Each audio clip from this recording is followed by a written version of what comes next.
بڑی خوبصورت بات مستدرک میں ہے، حضرت شفیق رحمۃ اللہ علیہ وہ کہتے ہیں میں اور میرا ایک دوست حضرت سلمان فارسی کے مہمان بنے۔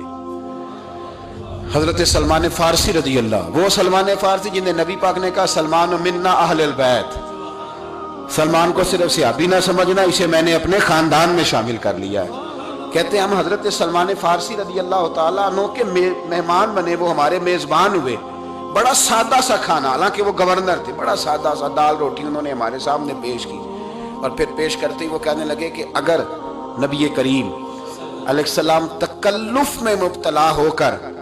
میزبان مہمان کی خدمت کرنے کو حکم دیتے تو میں بھی تکلیف کرتا، لیکن حضور نے آسانیاں دی ہیں تو میرے پاس جو بن پڑا ہے وہ میں لے آیا ہوں۔ تو کہتے ہیں میرا دوست کہنے لگا حضور سارا کچھ ٹھیک ہے پر تھوڑا سا پودینہ مل جائے نا، تھوڑا سا پودینہ، کیا پودینے کی چٹنی ہمارے یہاں استعمال ہوتی ہے؟ کہ چلو تھوڑی سی پودینے کی چٹنی سمجھ لیں، پودینہ تھوڑا مل جائے نا جی تو ذرا میرے لیے آسانی ہو جائے گی کھانا کھانے میں، تھوڑا پودینہ۔ کہتے ہیں حضرت سلمان فارسی اٹھے باہر گئے۔ اب تو لوٹے صرف واش روم میں استعمال ہوتے ہیں، اس زمانے میں لوٹے کا سب سے اہم کام تھا، اس سے وضو کیا جاتا تھا، وضو کی اہم ضرورت تھی لوٹا، اس سے پانی ایک ترتیب سے نکلتا تھا، اسی طرز پر پھر آج ٹوٹیاں بنائی گئی۔ لوٹا پیتل کا ان کے پاس تھا، وہ بیچارے گئے، پیسے نہیں تھے، وہ لوٹا جا کے گروی رکھا اور جو پیسے ملے اس سے پودینہ خریدا۔ حضرت سلمان فارسی بوڑھے ہو گئے تھے، فرماتے ہیں پودینہ میں نے مہمانوں کو دے دیا اور میں سوچنے لگا کہ کیسے وضو کروں گا،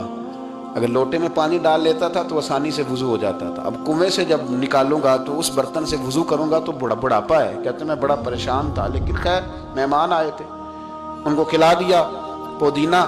تو فرماتے ہیں ختم جب ہوئی نا محفل، وہ جانے لگے مہمان، تو جاتے دفعہ کرنے لگے یا اللہ تیرا شکر ہے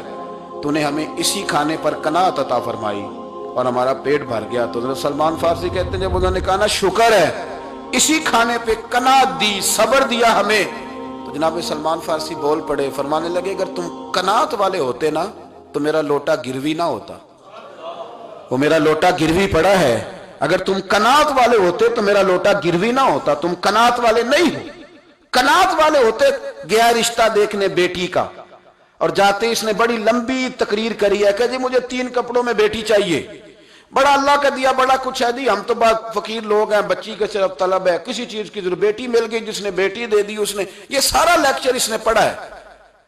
اور میاں بیوی کھانا کھا کے آ گئے، اور پھر آتے ہی گھر فون کیا کہ اب نا میرا داماد اور میری 2 بہویں آئیں گی، وہ بھی روٹی کھا کے آ گئے، پھر کہا 2 ننیال کے رشتہ دار 2 ددیال، اور لیکچر وہی ہے، روٹین ہے، وہ رٹے رٹائے جملے ہیں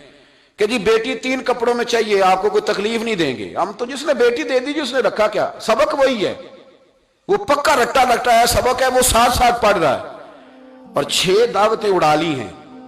غریب آدمی کو جب کسی کی روٹی پکانی پڑتی ہے تو مشکل میں آ جاتا ہے، 6 دعوتیں کھانے کے بعد کہتا ہو میں ضرور کر لیتا،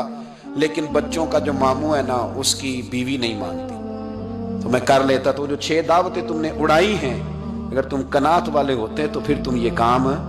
نہ کرتے۔ اتنی تکلیف میں مبتلا کیا سامنے والے کو۔